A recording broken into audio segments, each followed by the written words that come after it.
नमस्कार। आज अखिल भारतीय विद्यार्थी परिषद के द्वारा विगत बंगाल के किस परिस्थितियों में बंगाल आज वर्तमान परिस्थितियों में चल रहा है, इसके साक्षात परिचय करवाने के लिए मैं आप सभी के सामने लाइव पे उपस्थित रहा हूं। बताना चाहूंगा कि बंगाल की वर्तमान परिस्थिति को लेकर आज जो बंगाल, कभी विवेकानंद जी कहा करते थे कि जो बंगाल आज सोचता है वो सारा विश्व कल सोचेगा, आज उसके ठीक विपरीत बंगाल की परिस्थिति चल रही है। जैसा कि जानते हैं कि बंगाल में किस तरीके से अराजकता, शिक्षा में धूमिलीकरण, नारी निर्यातन एवं मुस्लिम तुष्टीकरण अपने चरम स्तर पर पहुंच चुका है। बंगाल में गणतंत्र की हत्या करना एक आम बात हो चुकी है। इन परिस्थितियों में भी आज बंगाल के जनमानस एवं बंगाल की संपूर्ण जनता त्राही त्राही मांग करती हुई बंगाल रहने के लिए मौजूद है। आज बंगाली मनुष्य जब कभी बंकिम चंद्र चट्टोपाध्याय तो कभी रविन्द्रनाथ टैगोर जैसे विख्यात लोग बंगाल में जन्मते थे। 1947 आजादी के पश्चात बंगाल में ऐसा कोई भी लोगों ने जन्म नहीं लिया, क्योंकि इसका साक्षात एक कारण रहा कि बंगाल सिर्फ एक राजनीतिक स्टैंप लगाने का कार्य जो कर रही थी लोगों के ऊपर। पहले 34 वर्ष वाम शासन के बाद आज बंगाल में ये ममता बनर्जी की सरकार गणतंत्र की हत्या करके जो मनुष्य अपने राजनीतिक, अपने विचारधारा से अलग काम कर रहे हैं, उनके ऊपर किस तरीके से गणतंत्र की हत्या करके उनको किस तरह से दबाया जाए, ऐसा एक पूरा विकट समरूप हमारे बंगाल के रूप आज देखने को मिल रहा है। आज हम देख पा रहे हैं किस तरीके से बंगाल में कर्मस्थान के नाम पर, रोजगार के नाम पर सिर्फ पुलिस की लाठी भांजी जा रही है। आज हम देख पाए कि आज के ही दिन सुबोध मल्लिक स्क्वायर में किस तरीके से एक प्राइमरी शिक्षक के लिए पार्ट टाइम टीचर विगत 50 दिनों से आंदोलन कर रहे थे, लेकिन इस आंदोलन में आज ममता बनर्जी की सरकार के पोषित गुंडों ने उन्हें मारकर, उन्हें पीटकर पुलिस के द्वारा वहां से उठा दिया गया।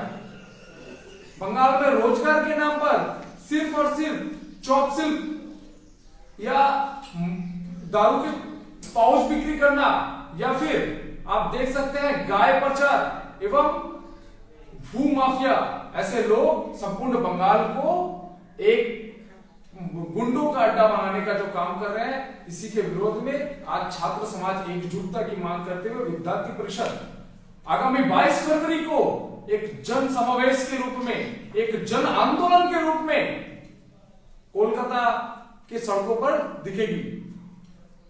हम जानते हैं कि बंगाल में किस तरीके से नारी निर्यातन के रूप हम लोग देख पाए। आज बंगाल नारी निर्यातन में एनसीआरबी की रिपोर्ट के अनुसार 2014 से 2016 तक बंगाल नारी निर्यातन में सबसे प्रथम स्थान रहा भारत में। उसके पश्चात 2016 के पश्चात कोई भी डेटा केंद्र सरकार को नहीं दिया गया। हमने देखा कभी बाम्पी की घटना, तो कभी पूजा की घटना, कभी काटवा की घटना, तो कभी बशीरहाट से लेकर, बीरभूम से लेकर, हल्दिया से लेकर, सिलीगुड़ी से लेकर मुर्शिदाबाद तक सभी जगहों में बंगाल में नारी निर्यातन का काम अपने चरम स्तर पर पहुंच चुका है। आज बंगाल में किसी भी स्तर का, किसी भी उम्र, किसी भी वर्ग के लोग, महिला सुरक्षित नहीं है। एक छोटी सी 9 साल की बच्ची से लेकर 60 वर्ष की वृद्धा तक बंगाल में ये महिला असुरक्षित महसूस कर रहे हैं। हमने देखा कि किस प्रकार से विगत कल के दिन ही बड़ा बाजार में एक अमानवीय घटना घटी। एक 9 साल के बच्चों का रेप करके उसे गला घोटकर मारा गया, गला दबाकर मारा गया। जिस कॉन्स्टिट्यूंसी की बाल उन्नयन विकास कल्याण मंत्री के मंत्री शशि पाजा की मंत्रित्व स्थल पर, उनके कॉन्स्टिट्यूंसी एरिया में ऐसी घटना घटी, तो सोचिए बंगाल की वर्तमान परिस्थिति क्या है। एक मंत्री के अंतर्गत अगर इसी घटना को देखा जाए तो संपूर्ण बंगाल की परिस्थिति क्या रहेगी। आज बंगाल जिस तरीके से नारी निर्यातन में अपने चरम स्तर पर पहुंच गया, हमने देखा कभी मम्पी की घटना को, उनके साथ बलात्कार करने के बाद उनके शरीर को जलाकर खेत के किनारे फेंक दिया गया। आज बंगाल के मुख्यमंत्री, महिला मुख्यमंत्री होने के बावजूद बंगाल अपने नारी निर्यातन के चरम स्तर पर पहुंच चुका, जहां नारी का सम्मान नहीं, जिस नारी को हम दुर्गा के रूप में देखते हैं, जिस नारी को हम सरस्वती के रूप में देखते हैं, जिस नारी को साक्षात लक्ष्मी के रूप में देखते हैं, उसी नारी का सम्मान बंगाल में अब नहीं हो रहा है। हमारे बंगाल में अब धीरे धीरे जिस तरीके से नारी के साथ साथ कर्म संस्थानों में, रोजगार में जिस तरीके से दिन प्रतिदिन अवृद्धि हो रही है, दिन प्रतिदिन घटते जा रही है, आज बंगाल का छात्र समाज ये सोच रहा है कि शिक्षा समाप्ति के बाद उन्हें रोजगार मिलेगा कि नहीं। जिस शिक्षा को सुलभ करने की मांग विद्यार्थी परिषद हमेशा करती रही, उस शिक्षा को आज बंगाल सरकार ने उसे पाने से काफी सारे छात्र छात्राओं को वंचित रखा। जनजातीय एरियो में हमारे छात्र छात्राएं सटीक तरीके से कोरोना के समय में स्कूल कॉलेजेस जो ऑनलाइन परिस्थिति में हमने मांग की थी, जो 12 दफा दाबी लेकर हम लोगों ने सबसे पहले माननीय राज्यपाल जगदीप धनखड़ जी के पास पहुंचे, हमारा सबसे पहला विद्यार्थी परिषद का डिमांड रखा गया कि हम लोग ऑनलाइन क्लासेस लाया जाए इस कोरोना परिस्थिति में, कि सभी स्तर के छात्र छात्राओं को पढ़ने का मौका मिले। जो छात्र छात्राएं कॉलेज में दाखिला करवाने के लिए अपने फीस को कम करने के लिए, दाखिला फॉर्म के दाम को कम करने के लिए विद्यार्थी परिषद से सबसे पहले आवाज उठाया इस कोरोना की परिस्थिति में। आज अखिल भारतीय विद्यार्थी परिषद ने 5 दफा दाबी को लेकर आगामी 22 फरवरी को एक विशाल समावेश करने का जो संकल्प लिया है, इस संकल्प में आप सभी जनमानस से लेकर बंगाल के समस्त जनता से निवेदन है कि इसमें भागीदारिता निभाइए। हमने डिमांड्स रखे कि सुरक्षित नारी, सुरक्षित बंगाल, भिक्षा नहीं शिक्षा चाहिए, और शिक्षा समाप्त करने के बाद रोजगार चाहिए, संतरास नहीं गणतांत्रिक अधिकार चाहिए, एवं मुस्लिम तुष्टीकरण जो बंगाल में अपने चरम सीमा पर पहुंच चुका है, वो मुस्लिम तुष्टीकरण को जल्द से जल्द समाप्त करने चाहिए। अब अविलंब शिक्षा परिकाठामों का उन्नति, शिक्षा के स्तर का जल्द से जल्द उन्नति होना चाहिए। ऐसे 5 अलग अलग दावे को लेकर विद्यार्थी परिषद आप सभी के समक्ष 22 फरवरी को आएगी।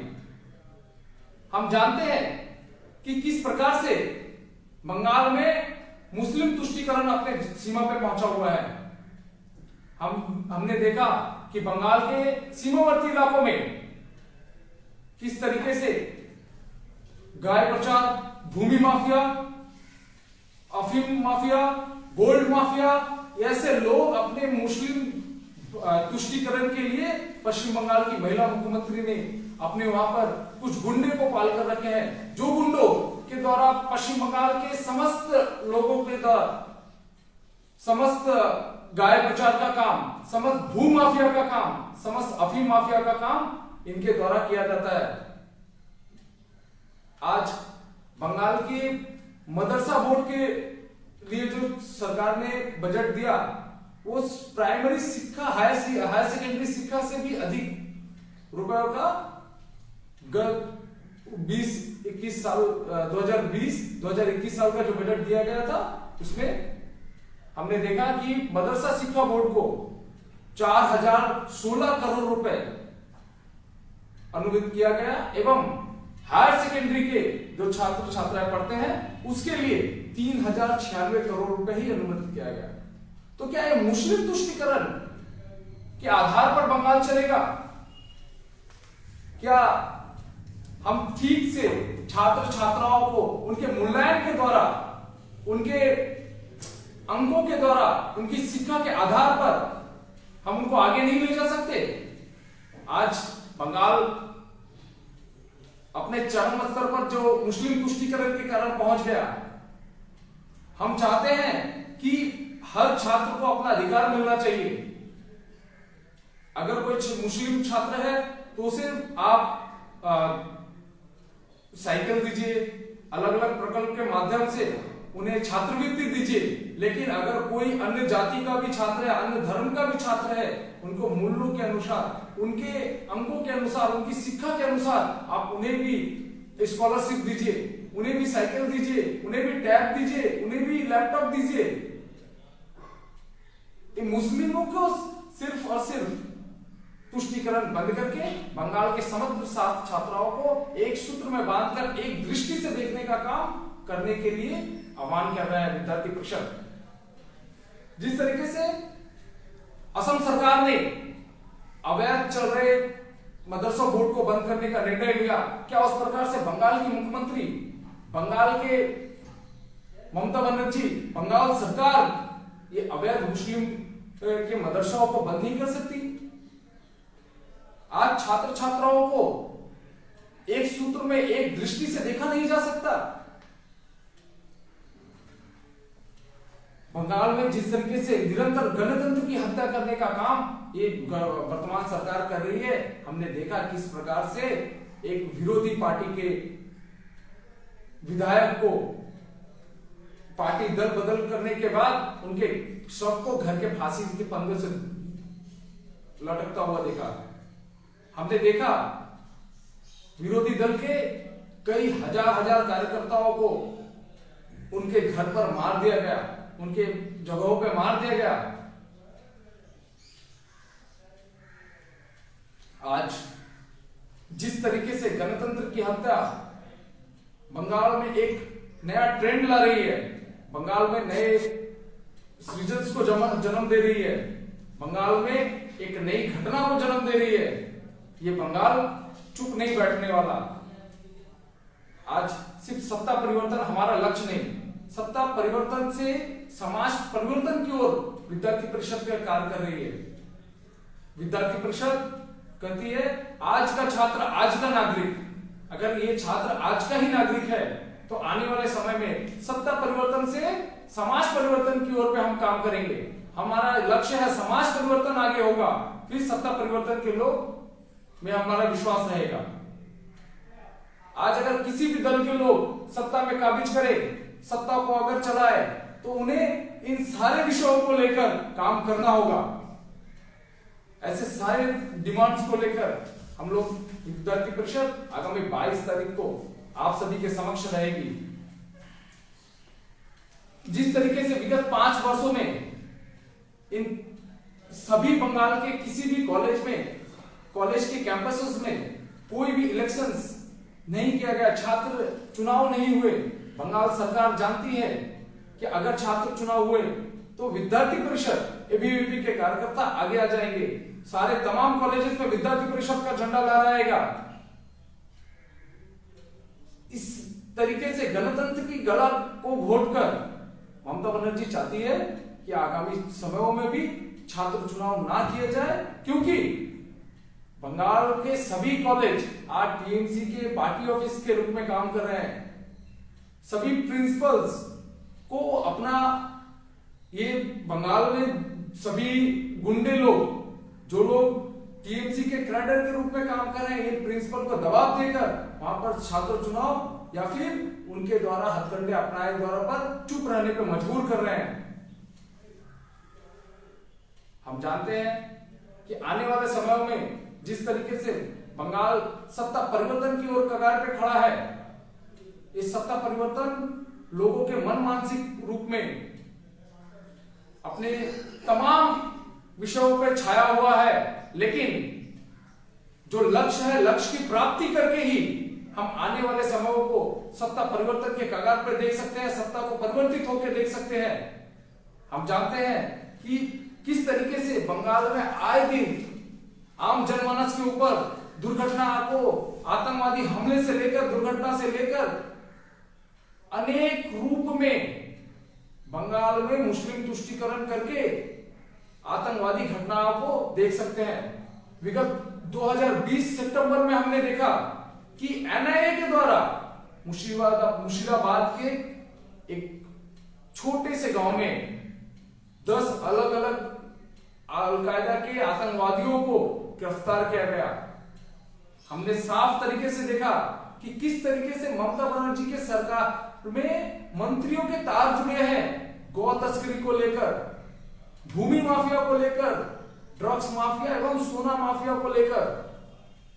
हम जानते हैं बंगाल के सीमावर्ती इलाकों में किस तरीके से अलग अलग जगहों पर बांग्लादेशी घुसपैठ, रोहिंग्या घुसपैठ करके बंगाल की बांग्लादेश में मिलाने का कार्य कर रही है।